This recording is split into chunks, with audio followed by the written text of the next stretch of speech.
하나님의 말씀은 사무엘하 22장 21절에서 29절까지 말씀이 되겠습니다.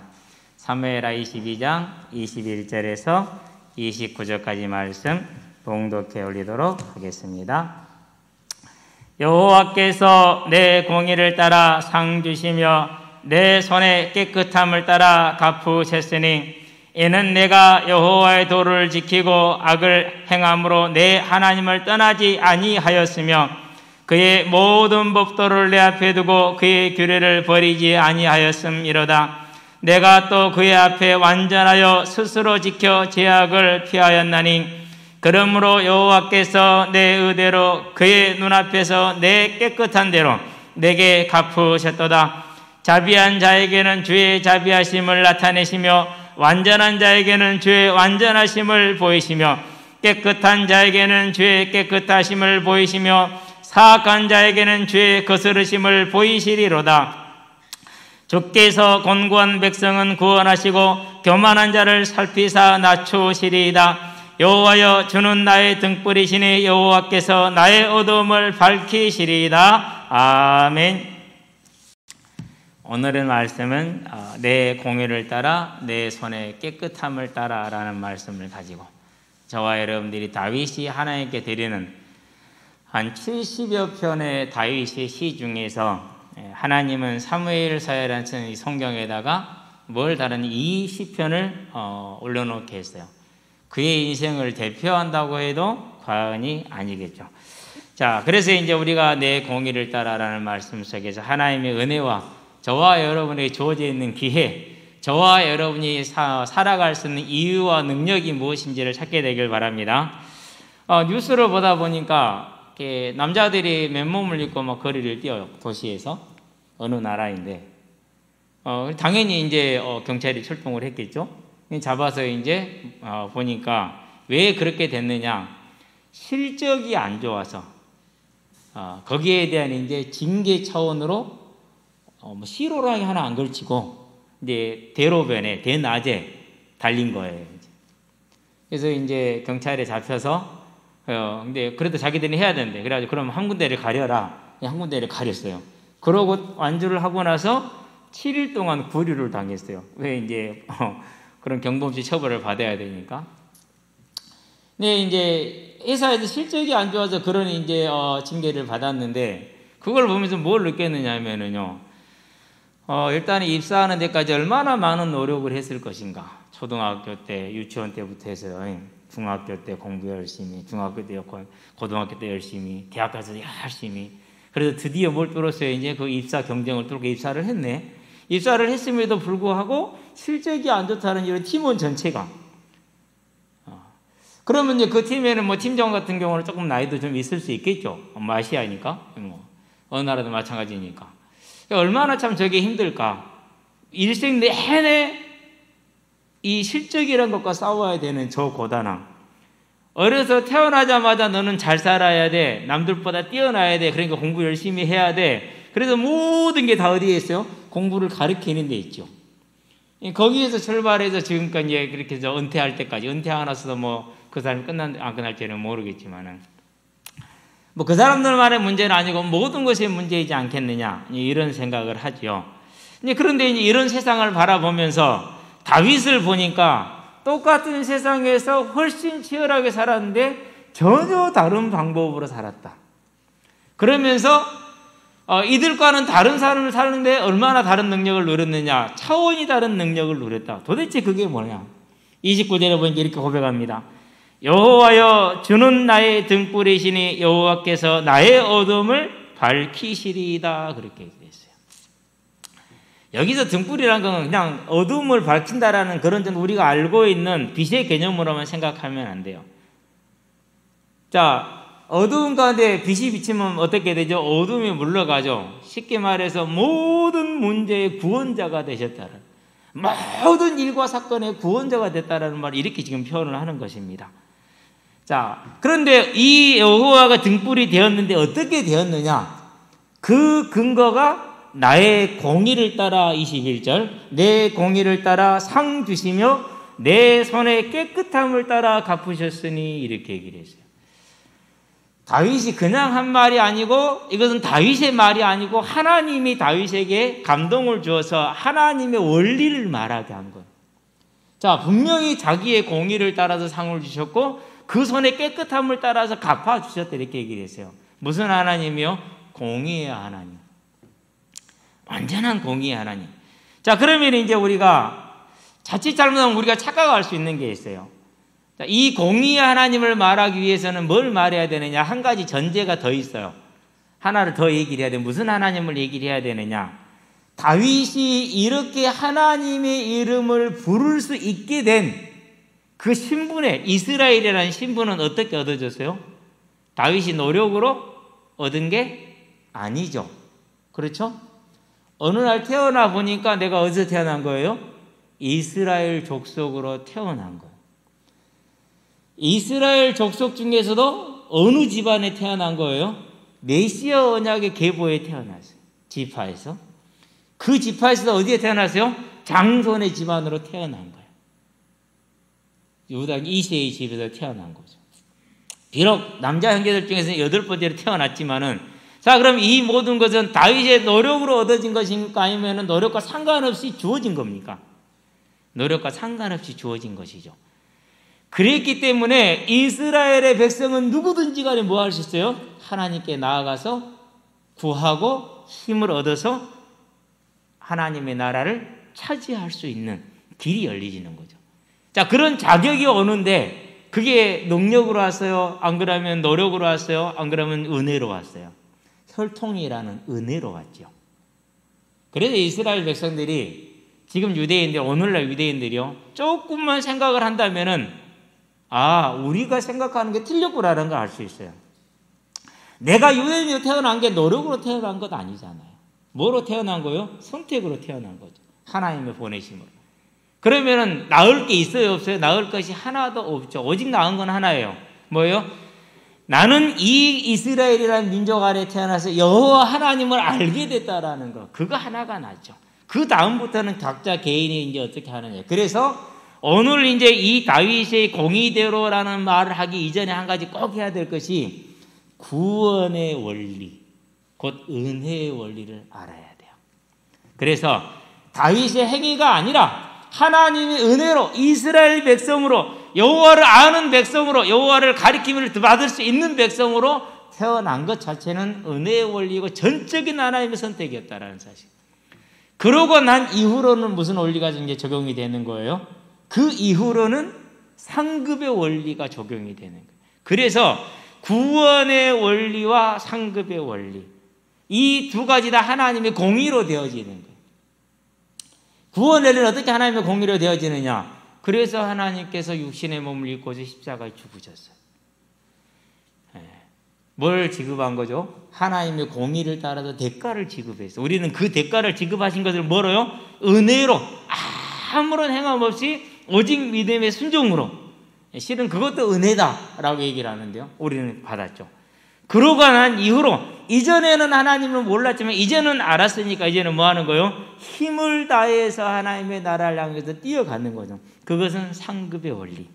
오늘 다윗이 말하는 내 공의를 따라 상을 주시고 내 손의 깨끗함을 따라 갚으셨다라는 것은 이 상급의 원리를 노래하고 있다는 사실입니다.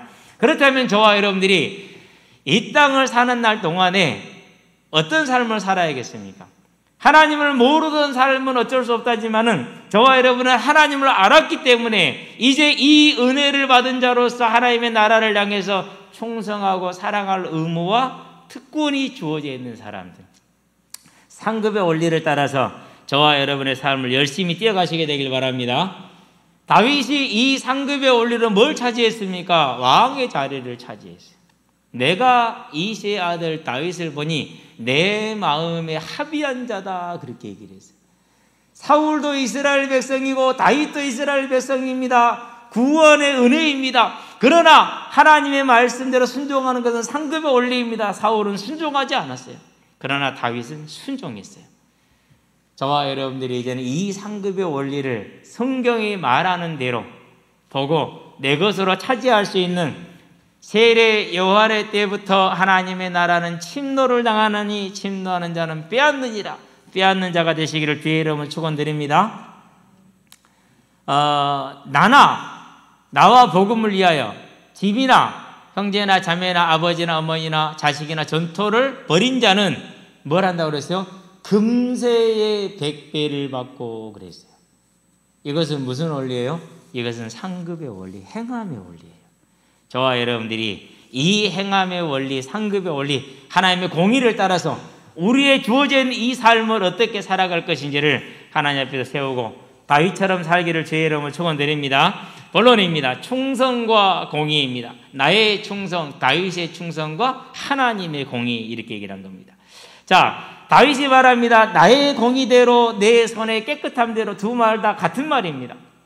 우리가 흔히 그런 얘기를 하죠. 나 손 털었어. 누가 주로 하는 말이에요? 주로 이제 이렇게 도둑질하고 사는 사람들이 이제 내가 손 털었다. 뭘 안 하겠다는 소리예요? 도둑질 안 하겠다라는 소리죠. 손을 털었다라는 말은 이제는 내가 법을 준수하면서 잘 살겠다라는 거, 정직하고 바르게 살겠다라는 그런 의미예요. 손의 깨끗함이라는 말은 그 말을 말해요.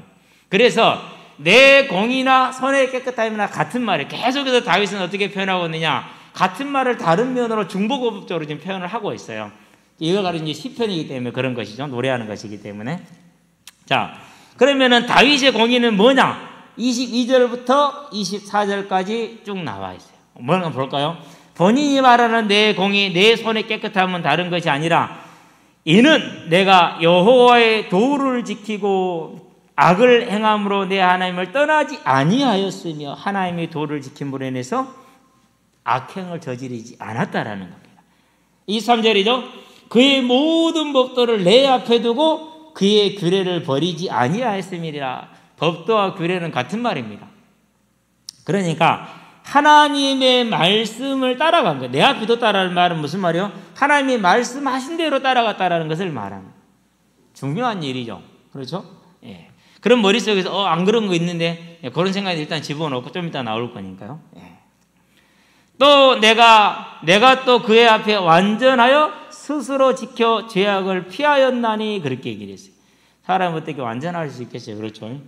그런데도 완전하다고 말을 했어요. 이유가 있어요. 그러니까 자기 자신은 하나님의 법도를 행함에 있어서 온전히 행했다라는 그런 확신을 가지고 있는 거예요. 그런 확신을 가지고 있어요. 가질만 해요. 자, 그러면 이제 우리는 이제 이런 다윗의 말을 딱 들어보면서 뭘 볼 수 있습니까? 시편 119편에 보니까 20절에 40절에 쭉 하는 이야기들이 있어요. 어떤 얘기들 하느냐? 하나님이 내 발의 등불이다라는 얘기를 하는지 한번 볼게요. 자, 오늘 제가 한번 찾아봤더니는 재미있었어요. 시편 119편이 178절 같잖아요. 제일 길어요. 그런데 20절에 먼저 보니까 이렇게 말합니다. 주의 규례들을 항상 사모함으로 내 마음이 상하나이다 그랬어요. 하나님의 말씀을 사모해서 마음이 상했다라는 말은 무슨 말이에요? 내가 하나님 앞에 온전히 행하지 못하는 외적인 행태를 말하는 것보다는 내적인 중심에, 그 중심을 가지고 하나님 앞에 선 거를 말하는 거예요. 그가 매일 이렇게 하나님을 바라보았고 하루에 5번씩 하나님을 바라보았으니 그의 삶이 얼마나 하나님 앞에 온전히 섰겠는데, 그것이 한번 20절에 40절에 81절에 123절에 131절에 174절에 7번이나 나와. 하나, 둘, 6번 나오네. 많이 나오죠? 19편 10절에서 동일한 얘기를 해요. 시편에서 보면 그만큼 하나님의 말씀을 그의 앞에 두었다, 그 말씀대로 따라갔다, 이런 얘기를 하는 것이죠. 그러면 이제 우리는 익히 알고 있어요. 한 가지 경우를 제외하고 항상 다윗은 그렇게 살았다라는 것을. 그러면 한번 검증을 한번 해봐요. 한 3가지 정도를 할 건데, 첫 번째는 뭐냐? 가정에서예요. 오늘날도 이렇게 보면은 많은 학생들이나 청소년들이 또 어른들이 일탈의 길을 가는데 대부분의 출발이 가정에서 이루어져요. 청소년 문제에서 국가가 되게 이렇게 어려움을 많이 겪는데요. 어려울 수 있어요. 제가 20년 동안 아이들을 만나서 대화를 해보고 이렇게 깊이 들어가 보면은요, 항상 모든 키는 어디에 있었느냐? 엄마 아빠가 쥐고 있어요. 근데 본인들은 그걸 몰라요. 자기가 키를 쥐고 아이를 동으로도 보내고 서로도 보내고 나무로도 보내고 북으로도 보내고 있다는 사실을 모르더라고요. 그러니까 저는 이제 어느 정도 사역을 좀 한 10여 년 하고 나니까 그게 보이더라고요. 그래서 그 다음부터는 청소년에 대한 의뢰가 들어오면은 의뢰하는 분한테 먼저 묻는 게 있어요. 부모님이 대화가 되느냐, 즉 객관화되어 있는 인격을 가지고 있느냐부터 물어봐요. 물론 그러면은 뭐 그런 일이 거의 생기지도 않죠. 근데 생기기도 해요. 경험이 없기 때문에, 또 잘 몰라서 그럴 수 있기 때문에. 그러면은요, 대부분이 다 알아요. 우리가 우리 자신을 아는 것처럼. 아, 이번은 좀 대화가 됩니다. 그래요. 아, 그러면 됐다. 애는 놔두고 엄마만 만나자. 아빠만 만나자. 엄마 아빠를 만나서 부모님과 대화가 되면은 아이는 한두 달 안에 그 불가능해 보이던 것이 한두 달 안에 바뀌어요. 거짓말처럼 180도 바뀌거든요. 저는 정말로 많이 봤어요. 실제로. 광양 와서도 많이 봤고.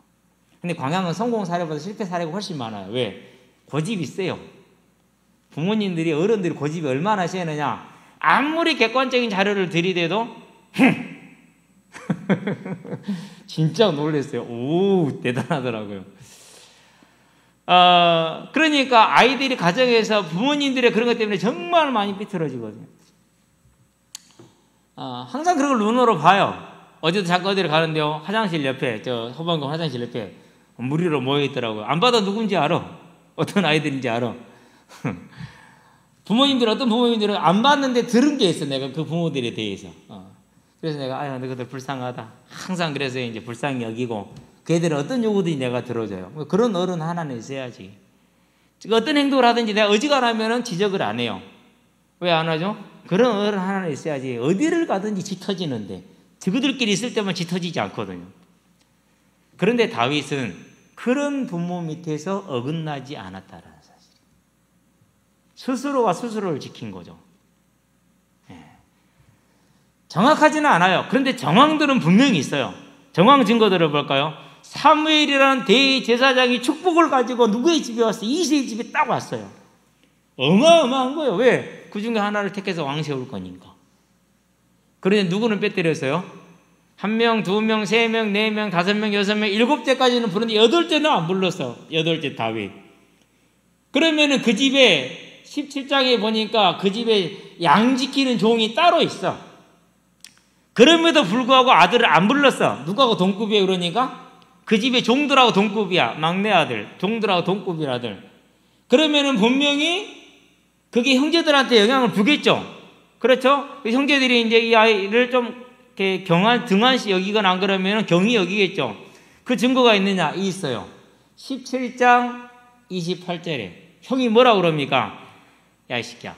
너 뭐 알았어? 내가 너 평소 하는 짓거리 보니까 교만해서 너 전쟁 구경하지. 이러면서 욕을 했다니까는. 성경이니까 기록하라. 이쁘게 기록을 해놨지. 28절, 17장 28절 일부분 그래요. 근데 다시 뭐라 그럽니까? 내가 어찌 이유가 없으리까? 그러니까 형이 보통 항상 대하는 자세하고 다윗이 형을 대하는 자세가 다 거기서 드러나는 거예요. 집에서 이 아이를 중히 여기지 않으니까 형제들도 그렇게 여기는 게 보이잖아요. 그런데 다윗은 상처를 입어요? 안 입어요? 안 입어요. 그러고 또 물어봐요. 그렇게 얻어들으면서도. 왜 물어보죠? 예, 두 번째 증거로 나올 거예요. 자, 이렇게 해서 골리앗을 쓰러뜨립니다. 사울에게 불렀습니다. 네가 누구냐? 정말 놀랬겠죠. 왜요? 아무도 이기지 못했던 최고의 용사인데 돌멩이 하나로 무찔렀으니 얼마나 놀랬겠냐고. 물어보니까 말합니다. 베들레헴 사람. 예. 누구라고 그러죠? 베들레헴? 하나님의 사람 이새의 아들 이렇게 말. 누구의 사람이요? 하나님의 사람. 하나님의 종 이새의 아들. 평소에 그가 얼마나 하나님을 아버지를 존경했느냐. 출애굽기 20장 12절에 있는 것처럼 네 부모를 공경하라. 그래야만 네가 이 땅이 잘 되고 장수하리라는 말씀 그대로. 이게 다윗의 모습이에요. 첫 번째 모습이죠. 뭘 존중했어요? 하나님의 말씀을 그대로 순복했어요. 그러면은 그런 아버지의 말씀을 그렇게 따른 네가 나머지 그 뒤로를 안 지켰겠어요? 다 지켰다라는 말이 돼요. 그렇죠? 두 번째 이제 검증을 해봐요. 10계명 중에서 1계명부터 3계명까지 하나님을 경외하라는 말씀. 자, 그러면은 이 다윗이 얼마나 하나님을 경외했느냐? 곰이 왔어요? 사자가 왔어요? 도망 안 갔어요. 왜요? 하나님을 신뢰하고 의리함으로 곰을 향해서 사자를 향해서 달려나갔어요. 일단 그건 접어놓고, 자, 전쟁터를 갔더니는 3m가 다 되는 어리석지 용사인 골리앗이라는 자가 매일 나와서 하는 짓거리가 있는데, 다윗이 딱 오는 그날에도 그 시간에 나와서 뭐합니까? 사실은 하나님의 군대, 만군의 여호와의 군대 이스라엘을 모여가고 있단 말이에요. 그렇게 모여가니까 모든 이스라엘 군인들이 다 어떻게 해요? 막 숨어요. 굴에 숨고 수풀에 숨고 난리가 아니라, 사울왕도 마찬가지고. 그런데 다윗은 화가 났어요. 뭐가 화가 났죠? 한 가지에 화가 났어요. 저 할례 없는 백성이 무엇이길래 어찌 사시는 만군의 하나님의 이름을 이토록 모욕하느냐? 누구를 모욕하는 거죠? 하나님의 이름을 모욕하는 그것이 화가 난 거예요. 다른 게 화가 난 게 아니에요. 그러고 뭐라고 물어봅니까? 저 자를 죽이는 자에게 왕이 어떤 상을 준다고 했느냐? 보면 그것 뭐 의심할 여지 없이 물어봤어요. 당연한 거거든요. 하나님을 경외하지 않으면은 도저히 나올 수 없는 지 죽을 상황인데 그러잖아요. 그렇죠? 그러고 나가서 골리앗을 쓰러뜨리죠. 그건 작은 거야. 어떻게 보면은 3,000명을 모아서 자기를 죽이려고 쫓아다니는 장인 사울왕, 그가 자기 앞에서 등을 대고 응가를 하고 있네. 한 방에 갈 수가 있죠. 왜요? 곰과 사자를 때려잡고 골리앗을 때려잡은 그 장수가 등 돌리고 있는 사람 하나 때려잡는 게 일입니까? 일 아니죠. 그런데 뭐라고요? 하나님의 기름 부음 받은 자를 치는 것은 사람이 할 도리가 아니다. 2번이라 그렇게 넘어가요. 그가 얼마나 하나님을 경외하고 하나님의 말씀을 따랐는가를 정말 잘 보여주는 장면이죠. 그렇죠? 자, 그러면 또 뭔 증거가 있습니까? 어떤 일을 행하든지 간에 사무엘하 2장에 보니까 1절에 말합니다. 하나님, 제가 올라가겠으니 올라가라. 어디로 갈까요? 예루살렘 말고 그 집 말고 헤브론 땅으로 가라. 베들레헴 말고 헤브론 땅으로 가라. 당연히 베들레헴으로 가야죠. 근데 헤브론으로 가요. 헤브론으로 가요. 블레셋이 쳐들어왔어요. 하나님 이기게 하시겠습니까? 이기게 하겠다. 어떻게 나갈까요? 이렇게 나가라. 그 일날을 구원하러 가자고 그럽니다. 본인이 가자니 부하들이 싫다고 그럽니다. 하나님 가면은 구원하게 하시겠습니까? 하겠다. 부하들이 반대합니다. 다시 묻습니다. 가면은 구원하게 하시겠습니까? 하겠다. 범사에 하나님께 묻고 어떠한 반대가 있어도 그 하나님의 음성을 따라서 가죠. 말씀대로 순종해 가는 거예요. 그가 얼마나 하나님을 경외했는지, 하나님의 말씀을 앞에 두고 있었는지. 자, 이런 증거 중에서 이거보다 더 큰 게 있어요. 뭐죠? 그가 하나님을 평생 동안 노래했다라는 거예요. 시편이 70여 편이나 돼요. 이사야 43장 21절. 이 백성은 내가 나를 위하여 지었나니 나를 찬송하게 하려 함이라. 다윗은 평생을 그렇게 살았어요. 그러니 여호와의 말씀을 그 앞에 22절부터 23절, 24절 얼마나 그게 사실인가를 우리는 볼 수가 있다는 사실. 그렇죠? 완전히 그렇게 따라가는 거죠. 그래서 시편 143편 6절에 보니까 주를 향하여 손을 펴고 내 영혼의 마른 땅까지 주를 사모하나이다. 어찌 이런 말이 나오는지. 자, 또 하나 더 있어요. 뭐 있어요? 다윗이 평생 소원한 게 하나 있어요. 이 땅에 사고 싶은 게 있었어요. 여러분은 뭡니까? 다윗이 하고 싶은 것은 여호와 하나님을 섬길 수 있는 성전을 짓기를 원했어요. 평생의 소원이었어요. 그 일생의 소원을 하려고 하는데 계속되는 전쟁 때문에 그걸 못하고 있었단 말이에요. 그러다 드디어 시간이 됐어. 전쟁을 적군을 다 이제 정복을 했기 때문에. 그래서 이제 하나님께 하려고 그렇게 하나님이 노 그랬어요. 역대상에 뭐라고 말합니까? 너는 피를 많이 흘렸으니. 28장에 보니까 안 된다라고 얘기를 하죠. 26장인가요? 역대상. 그래서 다윗이 한 길은 뭡니까? 그러면은 아들 때에서 솔로몬 때 지을 성전을 위해서 뭐하죠?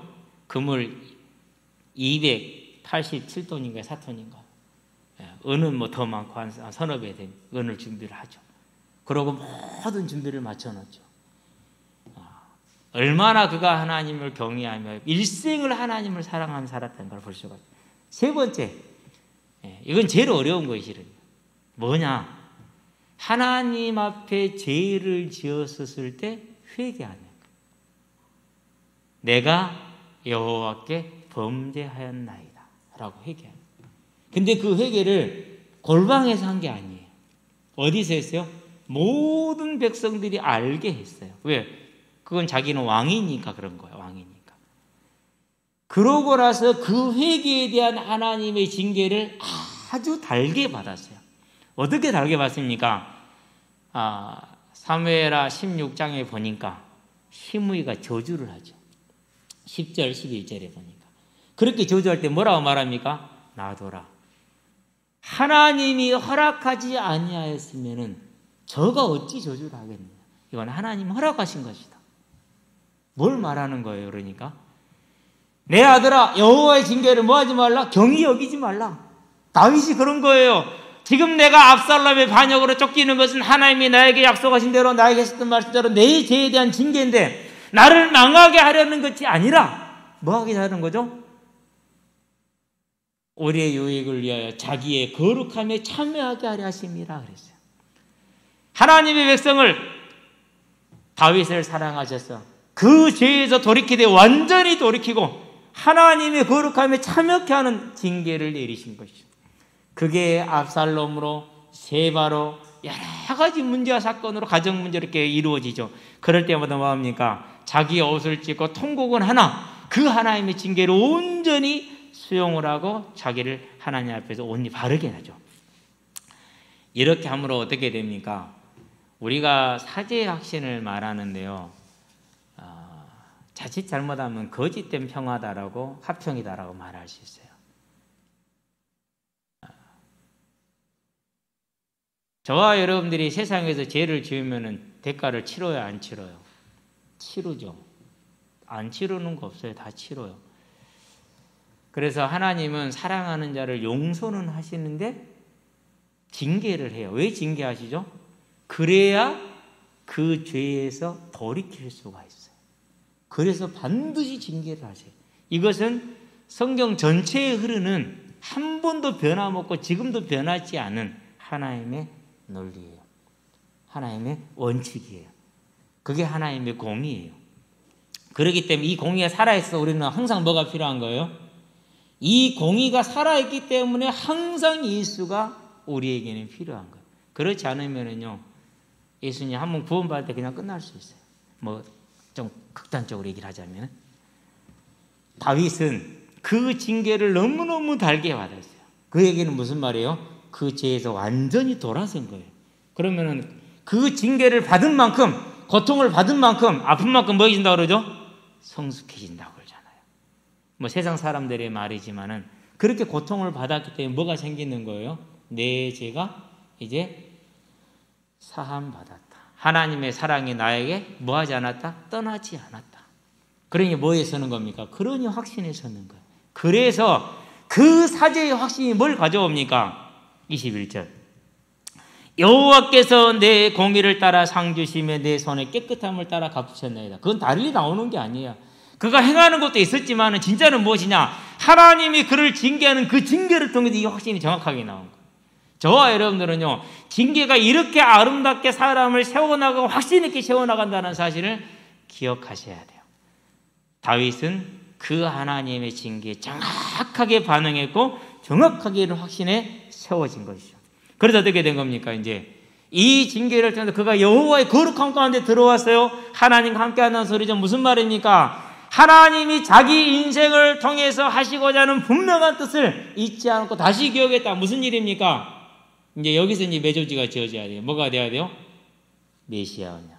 저와 여러분들이 자칫 잘못하면 이 다윗의 모든 것들을 우리 개인의 세상적인 문제에다가 떡 갖다 붙여버릴 수 있어요. 내 문제 해결하는데, 내 필요 채우는 데다. 그러는데 이 모든 것들이 어디에 있었느냐?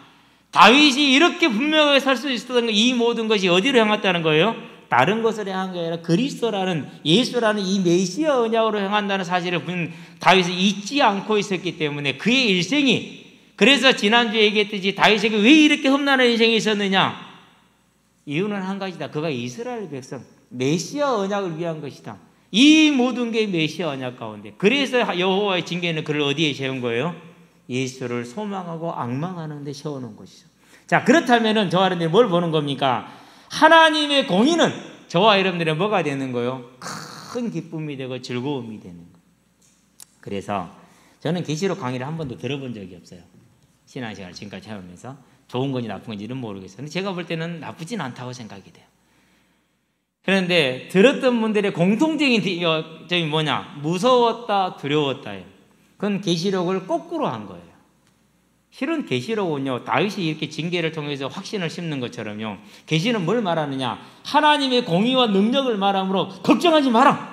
너희를 이렇게 내가 보호할 것이다. 너희에게 이렇게 천상이 준비되어져 있다. 염려하지 말아라고 뭘 주는 거예요?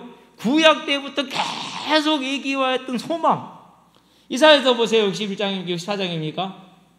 25장, 28장 4절인가요? 24절인가? 거기 뭐라고 그랬어요? 거기에는 눈물이 없다고 그랬어요. 어린아이가 독사에 굴에 손을 넣는다고 그랬어요. 그럼 그 언제를 말하는 거예요? 그 언제예요, 그게? 그게 천국이에요. 그럼 왜 이사야 시절에 그걸 줬겠어요? 그 지금 너희들이 고난을 당하고 있지만은 너희들은 이렇게 준비되어 천국이 있으니까 새롭게 해라, 힘을 내라, 여호와께 돌아오라는 메시지거든요. 이사야 중심 여호와께 돌아오라는 거예요. 뭘 말하고 그랬어요? 천국을 보여준 거에 대해서. 요한계시록은 그거예요. 다윗이 징계를 받아서 뭘 가졌어요? 예, 그가 여호와의 공의를 통해서 뭘 본 거죠? 이 하나님의 사랑을 확인한. 그래서 여호와의 공의는 저와 여러분들에게 내가 하나님께 충성할 수 있는 힘, 내가 하나님께 충성할 때 세상은 알지 못하고 세상은 조롱할지라도 여호와 하나님만은 내 공의를 따라서, 하나님의 공의를 가지고 내 공의를 따라서 나에게 갚아주신다는 사실. 그렇죠? 내가 억울한 일을 당하고 힘든 일을 당해도 여호와로 말미암아서 예수로 말미암아서 어려운 일을 당해도 인내할 수 있는 이유, 그 인내에 따른 뭐가 있다라는 거예요? 상급이 있다라는 거예요. 어떠한 어려움이 따라오든 낙심하지 않는 이유, 이 어려움을 통해서 이루어질 하나님의 계획, 내 인내를 통해서 내가 견디는 것을 하나님 내게 주실 상급이 하나님의 공의대로 될 것이기 때문에. 바울이 말합니다. 내가 믿음을 지켰다 이렇게 얘기를 합니다. 무슨 말입니까? 믿음을 지키지 못할 만큼 많은 어려움들이 있었다는 얘기죠. 그런데 왜 믿음을 지켰어요? 여호와의 공의가 있었기 때문에. 내가 믿음을 지키고 하나님의 나라를 이룰 때 하나님이 내게 줄 상이 있다는 거예요. 그걸 알고 그 믿음을 지킨 거예요. 다윗도 마찬가지입니다. 10여 년이 넘는 생활을 도망을 다니죠. 매번 전쟁하죠. 아들이 반란하죠. 계속되는 반란이 일어나죠. 많은 일이 일어날 때 자기 믿음을 지킬 수 있던 이유가 어디에 있어요? 하나님은 공의로우신 분이기 때문에. 내가 여호와를 신뢰하고 믿고 따르고 인내하는 만큼 나를 건지실 것을 확실하기 때문에 믿음을 지킬 수 있는 이유. 그가 모든 게 잘 됐어요. 역대상 29장 28절에 보니까 부자로 존귀했다 이렇게 얘기를 했어요. 그런데 어디에도 다윗은 뭐가 없느냐? 교만함이 없어요. 무슨 말이죠? 그 모든 걸 가지고 있었으나 겸손할 수 있었던 이유. 사단의 가장 기초적인 방해가 육신적인 환난과 핍박이라고 그랬어요. 사단의 가장 고난이도의 방해가 풍요라고 그랬어요. 권세라고 그랬어요. 명예라고 그랬어요. 다윗은 다 가졌어요. 그런데 넘어지지 않았어요. 뭘 믿었어요? 뭘 바라본 거예요? 항상 여호와의 공의를 알았기 때문에 그는 그 모든 상황 속에서 겸손할 수 있었고 인내할 수 있었고 뭐 할 수 있었어요? 감사하며 즐거워할 수 있었다라는 사실이죠. 그렇기 때문에 그가 풍요로울 때나 그가 어려울 때나 그가 환난 가운데 있을 때나 여호와는 뭐예요? 그에게 등불이죠. 그래서 29절 말합니다. 여호와는 여호와여 주는 나의 등불이시니 그렇게 말합니다. 왜 주의 등불입니까? 그의 공의가 있고 정의가 있기 때문에 그렇죠. 자비한 자에게는 주의 자비하심을 나타내시며 완전한 자에게는 주의 완전하심을 보이시며 깨끗한 자에게는 주의 깨끗하심을 보이시며 사악한 자에게는 주의 거스르심을 보이시리이다. 주께서 곤고한 백성은 구원하시고 교만한 자를 살피사 낮추시리이다. 이 공의를 이 정의를 바라보았기 때문에 어떤 상황에도 다윗은 흔들리지 않을 수 있는 힘, 풍요로울 때도 고난의 때도 그 다윗의 삶이 무엇을 바라보고 있었다고요? 이걸 놓치면 절대 안 돼. 뭘 바라보고 있었다고요? 천국을 바라보고 있었어요. 천국의 길이 뭐였어요? 예수님이었어. 그래서 그가 메시아를 바라보는 그 믿음의 든든에 서서 어떠한 문제 사건 가운데서 여호와의 공의를 의지함으로 실수하지 않고 실족하지 않고 믿음을 지킬 수 있었다라는 사실이죠. 만일 그것을 저와 여러분들이 우리 삶의 문제 해결이라든가 내 개인의 문제 해결로 가져오게 되면 우리는 뭐가 되냐? 불쌍한 사람이 돼요. 고린도전서 15장 19절에 만일 우리의 믿음이 우리의 소망이 이 땅의 것뿐이라면 세상의 것뿐이라면 우리는 이 세상에서 가장 불쌍한 자니라. 라고 말을 했어요. 다윗은 이 모든 것을 노래하되 내 삶의 문제를 해결해 줬다고 즐거워 기뻐한 것이 아니라 나를 붙드심으로 나를 어디에 서게 하셨다라는 거요. 이 메시아 언약에 끝까지 서게 하셨다라는 거예요. 그게 저와 여러분이 가지고 있는, 다윗이 우리에게 보여준, 우리가 보아야 될 뭘 말하는 거죠? 믿음의 길, 믿음의 결과를 말해준다는 사실입니다. 그래서 주 여호와여 여호와는 나의 등불이십니다 라고 고백할 수가 있죠. 저와 여러분들에게도 이와 같은 다윗과 같은 믿음, 곧 하나님의 공의에 대한 확실한 믿음에 있어서 하나님께 저와 여러분을 들으시게 되길 바랍니다. 결론입니다. 자, 그러면 이제 이런 다윗의 길이 그때만이냐? 아니요. 바울을 봐요. 똑같아요. 그가 구원을 받는 것은 어떤 노력이었습니까? 전혀 그렇지 않아요. 핍박자로 가는데 하나님께서 그를 찾아오셨어요. 바울아, 바울아, 누구십니까? 나는 네가 핍박하는 예수라. 그랬어요. 그러면서 네가 나를 핍박하는 것이 뒷발질로 가시채를 타는 것 같다, 이렇게 얘기를 해줘. 사도행전에서 바울이 이제 아그리파 왕한테 설명하는 얘기죠. 구원은 뭐였어요? 하나님의 완전한 은혜였어요. 그 이후로부터 어떻게 되죠? 이제 즉시로 그리스도를 증거로 시작을 하죠. 그러니까 뭐가 오죠? 핍박이 따라오죠. 어느 정도의 핍박이에요? 바구니에 달아서 성에서 내려줘야 될 정도, 안 그러면 다른 데로 성문으로 가서 잡히면 죽으니까 바로 죽음이 따라왔어요. 멈췄어요? 두려워했어요? 아니요. 절대 멈추지 않고 두려워하지 않고 나갔어요. 그 싸움을 뭐라고 말합니까? 선한 싸움을 싸우고 달려갈 길을 마치고 믿음을 지켰다, 이렇게 표현을 하죠. 그렇게 인생을 다 갔어요. 그리고 나서 뭘 말합니까?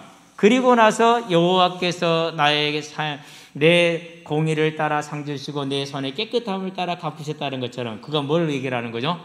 이후로는 나에게 줄 뭘 바라본다고 그래요? 면류관을 소망한다. 이 땅의 삶에 머물러 있는 것이 아니라 뭘 바라보았기 때문에요? 하늘의 영원한 상급을 바라보았기 때문에. 다윗도 마찬가지. 시편에 보니까 이렇게 말합니다. 뭐라고 말합니까? 여호와께서 여호와의 전을 사모한다, 이렇게 말을 하는데, 시편 27편 4절에 보니까 여호와의 집에 살면서 여호와를 노래하는 것. 그런 다음에 83편 2절에 보니까 여호와의 공정을 사모하여 그랬어요. 다윗도 천국을 사모했고 바울도 천국을 사모했고, 그래서 이 땅에 사는 날 동안 여호와의 공의를 의지하여 내 삶을 하나님을 향해서 뭐 한 거예요? 죽기까지 충성한 거죠. 실제 바울은 순교하죠. 참수형을 당했어요. 목이 잘리는 참수형. 로마 시민권을 가지고 있어서 대단히 예우를 해준 거예요. 그것이 그 죽음이라는 것이. 하나님이 아시아의 7 교회들에게, 곧 모든 교회에게, 곧 저와 여러분에게 편지를 보냅니다. 요한계시록이죠. 뭐라고 말씀하십니까? 서만화 교회 하시는 말씀입니다. 죽도록 충성하라. 그리하면 생명의 면류관을 너에게 주리라. 다윗이 바라봤던, 이후로 내게 줄 면류관을 바라봤던 것처럼, 아니 바울이 다윗 또한 그 면류관을 바라보았던 것처럼, 빌라델피아 교회에 말합니다. 똑같은 얘기를 하죠. 나머지 7개에 다 얘기합니다. 아시아 7개에 딱 한마디로 정리하면 뭡니까? 열심을 내라. 내가 뭘 주리라? 상을 주리라. 이기는 그에게는, 이기는 그에게는, 이기는 그에게는, 하나님이, 예수님이 자기를 표현한 7가지 표현이 있어요. 계시록 1장에서 그 7가지 모습을 그대로 교회들한테 다 하나씩 상으로 나눠줘요. 상으로. 저와 여러분들에게 뭐가 있다라는 사실이죠? 우리가 행하는 바에 따라서 내가 속히 오리니 그때에 각 사람에게 줄 상이 있는데 각자 행한 대로 주리라 라는 말씀을 따라서, 다윗이 그 상의 약속의 말씀을 믿고 내 공의를 따라 내 손의 깨끗함을 따라, 그러면 저와 여러분들 이제 뭐 해야겠습니까? 다윗이 그랬던 것처럼, 그리고 바울이 했던 것처럼, 모든 믿음에 충성된 자들이 그랬던 것처럼 여호와의 공의를 믿고 이 땅에서 저와 여러분이 하나님 앞에 온전히 충성함으로 우리가 해야 될 일, 다시 오리라는 이 재림의 언약을 이루는데 가장 앞장선 자들이 되기를, 그래서 하나님의 온전한 상급을 누리되 이 땅에서 100배요 하나님의 나라에서 영광을 누리는 하나님의 자녀들이 되기를 그리스도 신 예수의 이름으로 축원드립니다. 기도하겠습니다. 살아계신 아버지 하나님, 다윗을 구원하시되 은혜로 구원하시고 다윗에게 은혜를 주시되 하나님의 나라를 위해서 일생 동안 그의 공의와 그의 손의 깨끗함을 내므로 오직 여호와의 말씀을 따라 행하게 하셔서 그를 통해서 메시아 언약을 이루신 것처럼 이제 오늘 우리가 하나님을 바라보게 해주시되 하나님이 우리에게 통해서 이루시고자 하는 다시 오라는 이 언약이 우리가 이룰 수 있도록 하나님 우리의 삶이 오직 하나님의 나라를 향해서 충성을 하게 하시되 죽도록 충성하게 하셔서 서머나 교회가 누렸던 것처럼 빌라델피아 교회가 누렸던 것처럼 또 모든 믿음의 일꾼들이 누렸던 것처럼 하나님의 나라를 누리되 이 땅에서 백배를 누리고 하나님의 나라에서 영광을 누리는 믿음의 소망 가운데 든든히 서게 하셔서 오늘 우리가 승리하게 하시며 일생을 승리하게 하시고 이 복음을 땅끝까지 전하게 하시기를 그리스도 신 예수의 이름으로 기도합니다. 아멘.